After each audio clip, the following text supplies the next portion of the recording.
Hey guys, what's up? In the following videos, we will start to learn some lighting techniques here in Enscape, and we will start exploring exterior scenes. There are many ways to set up lighting in Enscape. We can use procedural methods, we can also use HDR images, and in this section, we will start exploring the procedural methods, which are very simple to use and can produce very nice images. We will make different simulations considering the time of the day, and we will also learn how to organize our file using the view management and also customizing some visual settings presets. So the procedural methods are actually the ones that we have already used, but there are some features that could contribute to a better understanding of lighting and hence a better final result. So in this first video, we'll take a look at some features that can help, especially when we are rendering exterior scenes.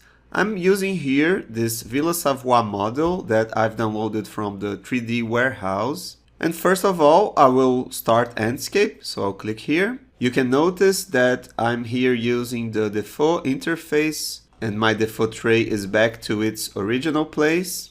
I will also press the Synchronize Views button up here because we have already a scene that was saved here in SketchUp. So I will just accept this angle. And for this exercise, I will basically drag this Enscape window a little bit to the right and maybe decrease a little bit its size. And if you are using the latest version of Enscape, you can click here in this Enscape window setting, and here in preferences you can turn on this pin Enscape window on top of the host application. So now we can easily change our view from the SketchUp model to the Enscape window. If you are not using this latest version, you can consider using the side-by-side layout that we used before. And first of all, it's important to understand that when we talk about exterior lighting, we are basically dealing with the projection of the sun, which is that very strong light that hits directly the surfaces of our scene. But we are also talking about the skylight, which is a kind of ambient light that is produced by the sun. And we can notice this kind of light, especially in the shadow zones of our scene. So when we talk about natural light, we are often considering the projection of the sun and this very light ambient light that hits the shadows. And most of the renderers, they actually have two different resources to control these two kinds of light. And when we take a look at Enscape's render, even before making any kind of adjustment, you can notice that we have, of course, the sunlight which is hitting our scene in a very strong manner, but we can also notice that we have the skylight also being calculated, and we can notice this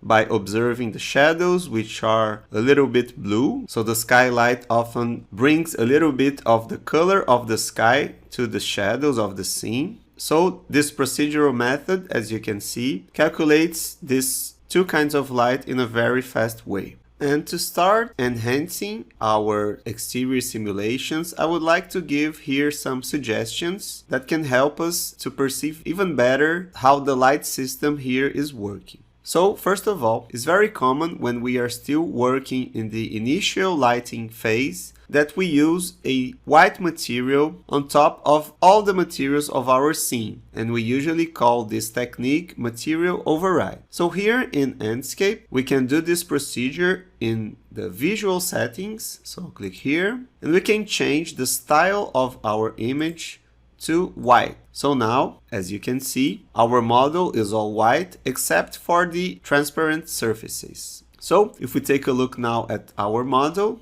I'll try to find here a different angle, maybe somewhere around here. We can notice in a much more clear way that we have a very white sun, that we have a little bit of blue in the shadows of our model, and this is often a very good technique to help us to define a good lighting setup in any kind of renderer that you might use. So after we set up this material override, I can close this window Maybe I can increase a little bit this Enscape window, and I might even move a little bit backwards to have a wider view of our model. And the next procedures to create a nice lighting setup would be to play around with the sun's position. And as you might remember, we have some different methods to do it. So I'll move this window a little bit to the center, and one method that we might use would be to expand the shadows tab here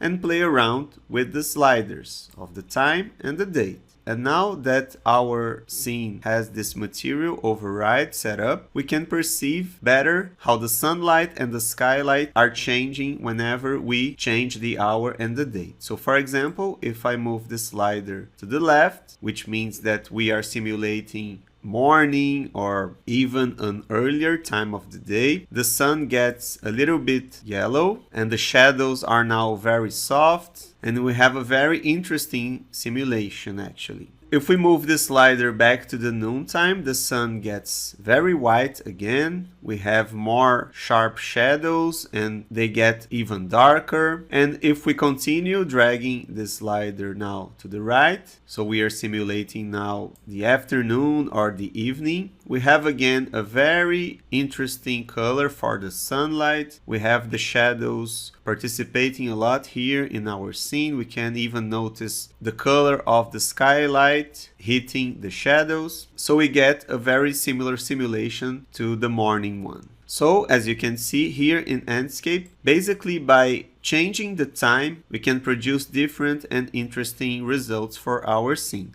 Of course, if we change also the date, we are interfering directly in the position of the sun. So in many simulations, basically playing around with the time of the day and the date, we can get the results that we are actually expecting. And as we have already observed before, we can also change the sun's position using the hotkeys. For example, we can use the U key and the I key to change the time of the day.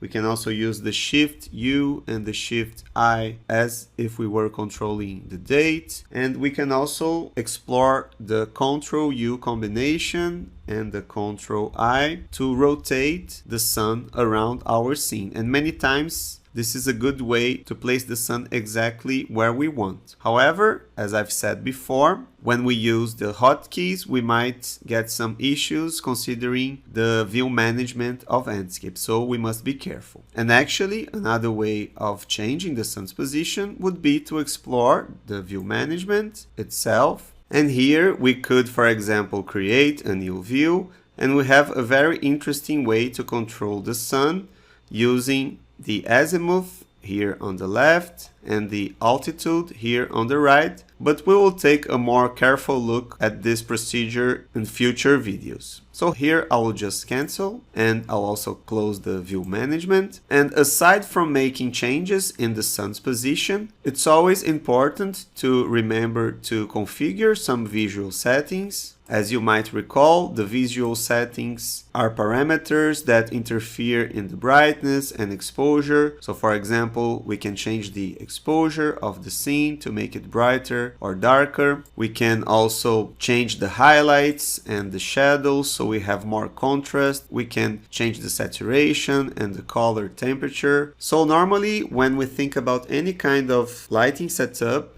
we first play around with the sun's position, and then we can also make some fine-tuning here using our visual settings. And of course, we will also take a look at each parameter in a more detailed manner in the next chapters of our course.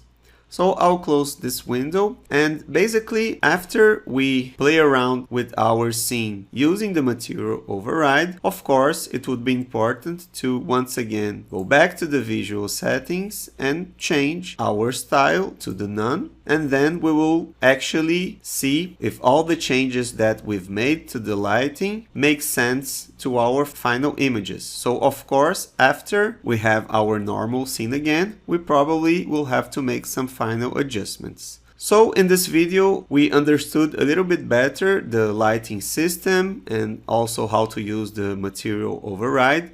And in the following videos, we will take a look at some specific times of the day, like morning, noon, and evening. And we will take a look at some references to make nice renderings using our natural light here in Enscape and all the features that are available for us.